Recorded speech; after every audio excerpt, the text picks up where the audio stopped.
Welcome to the Euractiv debate on Europe, youth and the European Parliament. My guests today are Tom van de Kindelaar, Belgian MEP from the centre-right, Terry Reintke, a German Green MEP, and also from Ireland, MEP Liam Nereda from the United Left also. Welcome to all of you. Really what we want to get to today is what is the European Parliament, what is Europe doing for youth? Tom, let me ask you first, Erasmus Pro, what does that mean? Well, Europe starts actually at school already. I think Erasmus is something we very well know. It has been one of the European success formulas for years now. But I think it's high time that we look at how we can extend successfully the program. And one particular way in which we could extend the program is to make sure that not only people in higher education can actually benefit from Erasmus exchanges, but that also people that do an apprenticeship, for example, that they can get that same Erasmus experience. And Erasmus Pro, which was launched at the end of 2016, is precisely this. It gives the opportunity to people in apprenticeships to do an Erasmus exchange for about 6 to 12 months. And I think that's very positive. It allows people, more than just university students, to go on Erasmus. Terry, do young people in Germany understand this process? Do they understand what Erasmus Pro is and the opportunities it provides? I would say that Erasmus is one of the programs that German citizens, especially young people in Germany, know the most from the European Union. If you ask people what do you know from the European Union, very often Erasmus comes up. And I'd agree that yes, in the past it was something that mostly people with an academic background were profiting from, and we need to extend this. And if I may say, I think just by saying we want to extend it and giving the opportunities to people in apprenticeship, it's not going to be enough. We can only do this if we also provide the funding for people to take these chances, because very often people need to be supported in, for example, language courses. They also need to get a scholarship to be able to pay the rent and to pay their livelihood in another European country. And I think that if we want to keep this promise to extend it, we also need to give the funding that is needed to do so. Yeah, you agree with that? Does it need more funding? And if so, where would you put the money?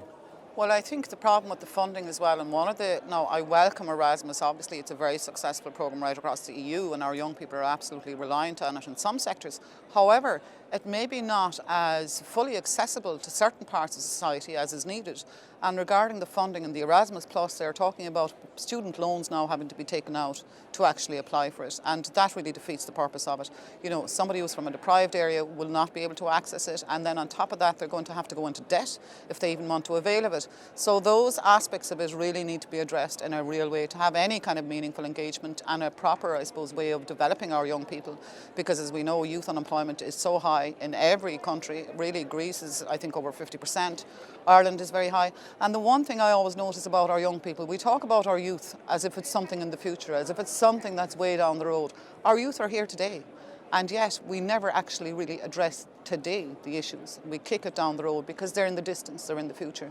So we need to look as well, I suppose, at matching up the different needs of what they need in terms of their skills. That's really important. But that again comes into, I suppose, NEETs, which is another type of funding for our young people.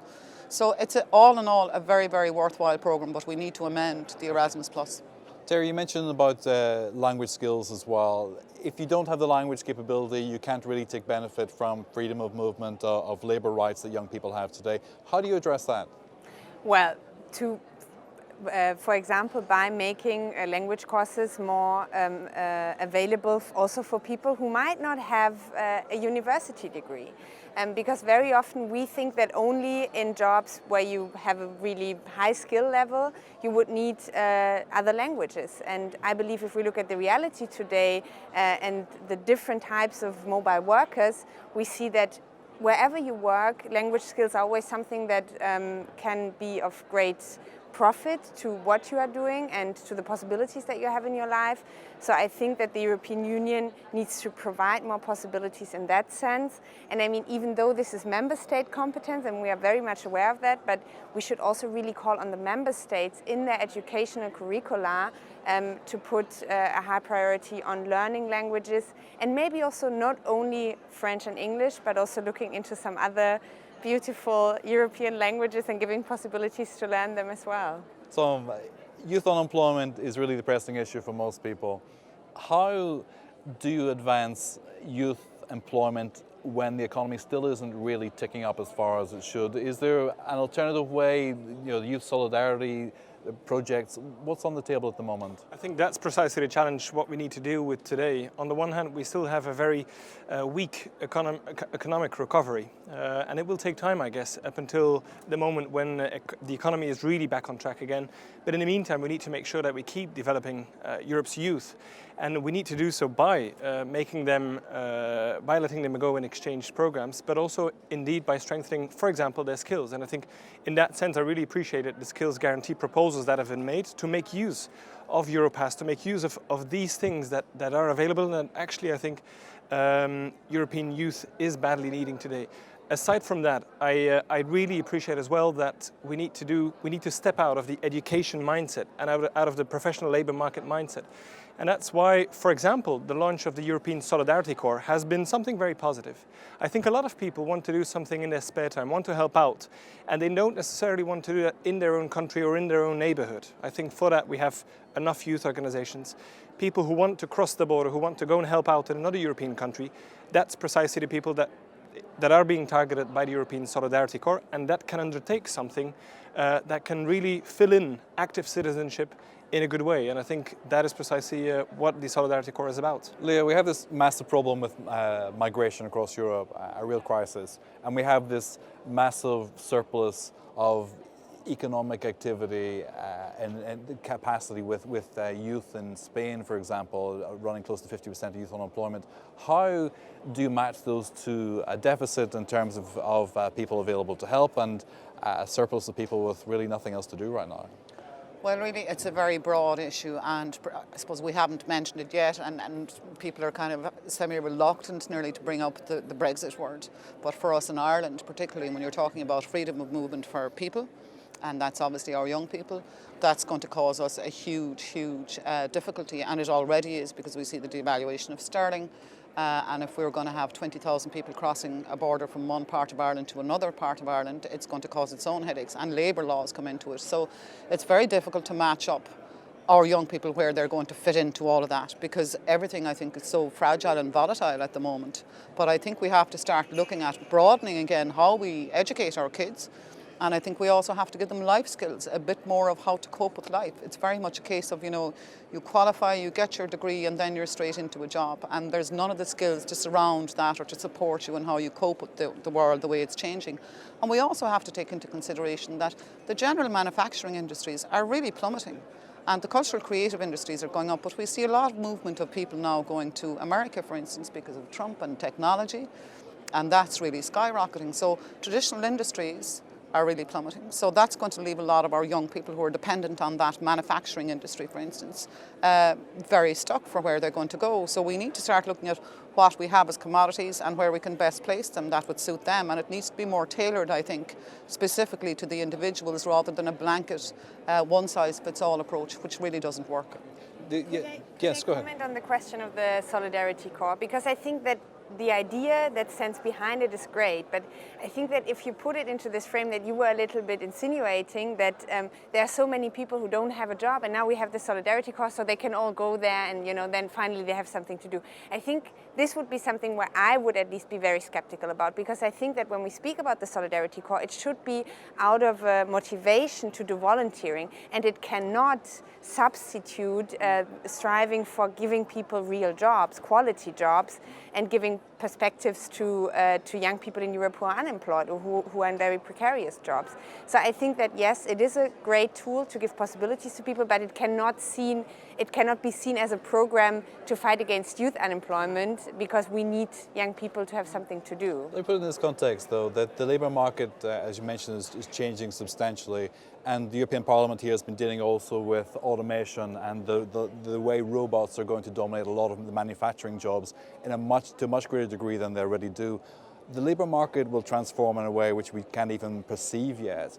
What's the European Parliament doing to address that change? What is the European policy agenda to provide jobs for youth in the future? Jobs which haven't even been created yet. they haven't been created. I think you're absolutely right in that, and there is no detail about that. It's all very well to have empty rhetoric. You know, we hear the Commission and the Council coming out with statements all the time saying our youth are our priority, but where is the substance? What are the practical applications that they're going to do to ensure that the jobs exist for those who qualify when they're finished with whatever type of education they're going for? So I think it's a real worry for us, and I think we need to be having those conversations, and we need to be having them now, and not again talking about something in the distance.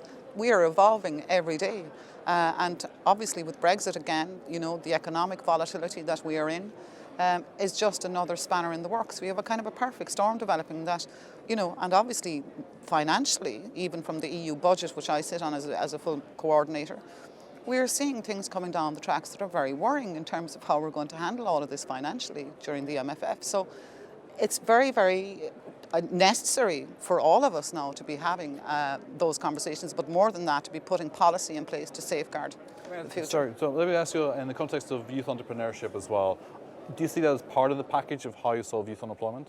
Yes, of course. Youth entrepreneurship is a very important aspect of how you can solve the unemployment, but it won't be the only aspect of it.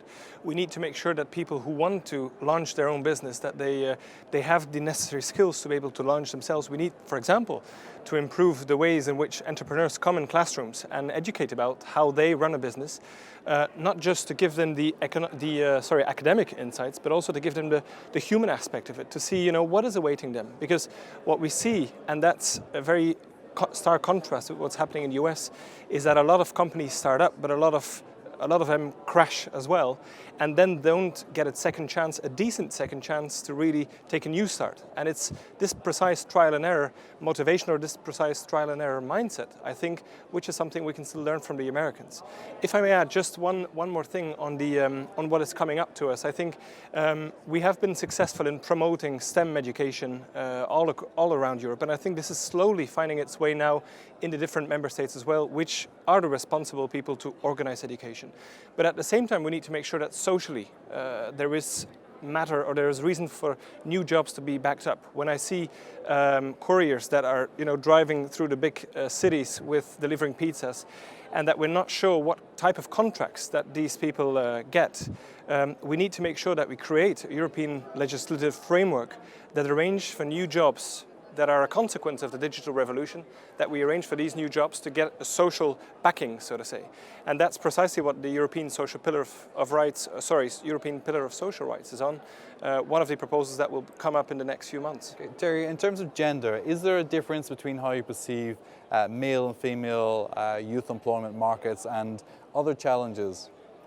Well, if we look at the labor markets in general, there is a clear segregation based on gender. So if you look at women who are, for example, more affected by poverty, by old age poverty, especially low-skilled women are very much in danger of being unemployed, of living in poverty.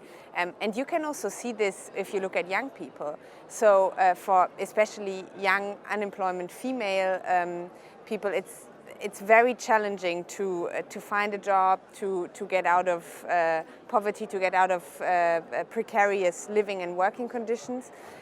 So I think that every time that we are making policies, we should also look at the different effects that they can have on men and women, and how we can, for example, also with entrepreneurship, look into how we can especially also support young female entrepreneurs, because if you look at the numbers of startups, it's around 10% of all companies are being started by women only. So I think that there is still a lot of room to improve, and I think that the European Union should be at the forefront there to do more for gender equality in the labour market, but also specifically in terms of entrepreneurship. So from startups to the tech sector, Ireland has a good reputation for tech innovation and for the growth of that innovation as well. Any lessons that the rest of Europe can learn, that you hear in the European Parliament as well, that can really be pushed to drive, to close this gender gap in terms of startups, but also to drive the tech economy? Well, certainly in terms of the tech economy, I suppose, look, you know, our education curriculums are quite good in that sense in terms of concentrating on technology, but also we have a highly educated workforce, and having English language helps because you have foreign direct investment, and let's not forget that we have a very low corporate tax rate. Now, I would have an issue with that because our own startups, have to pay a lot more than the big multinationals coming in. So there's obviously discrepancy there.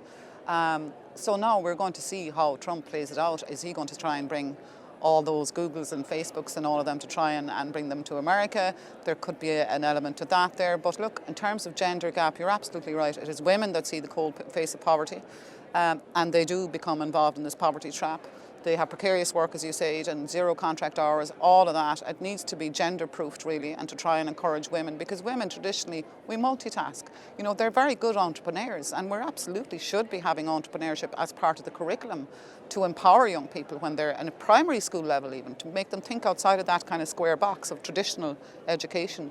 So there's room for that, but definitely Ireland, yes, we are leading in some ways in terms of technology, and we've some very good homegrown talent in that respect, but we also rely very heavily on FDIs. Tom, last word on this. If I may jump in there, Brian, yes. I think we can absolutely learn something from Ireland when it comes to startups and entrepreneurship mentality, regardless of the corporate tax rate that is effectively in place in Ireland. But that's precisely why an idea like the Erasmus for Young Entrepreneurs is so useful. We need to make sure that we can learn from each other, that we can see what best practices are around. And if you can then allow and fund a young entrepreneur to go and reach out to Dublin or another Irish city to go and learn from a colleague or a peer, that is precisely, I think, the richness of the European Union as it exists today. Let's finish on this then. The connection between the European Parliament, the policy-making process, and young citizens. What do you think needs to be done to strengthen that relationship and to encourage democracy to thrive rather than reverse as we see today? We need to undertake action, first of all. There is still too much youth unemployment. There are still too many people without the proper skills. Rather than the words, we need to put the deeds in place. That is one thing. The second thing, I think, is fundamentally convinced of that we need to explain the European story better.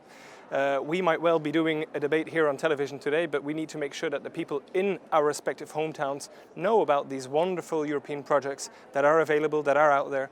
That's, I think, our message and our role as MEPs. Terry, same question. What needs done?